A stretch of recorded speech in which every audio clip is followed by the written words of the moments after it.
மக்களவை தேர்தலில் தொகுதி பங்கீடு தொடர்பாக தேமுதிகவுடன் அதிமுக பேச்சுவார்த்தை நடத்தி வருகிறது.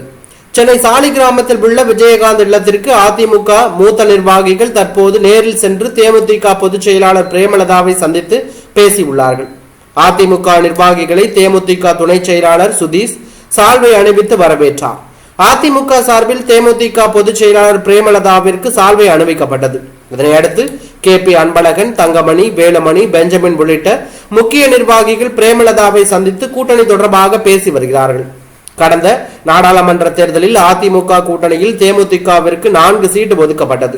2019 வடசென்னை, கள்ளக்குறிச்சி, திருச்சி, விருதுநகரில் தேமுதிக போட்டியிட்டது.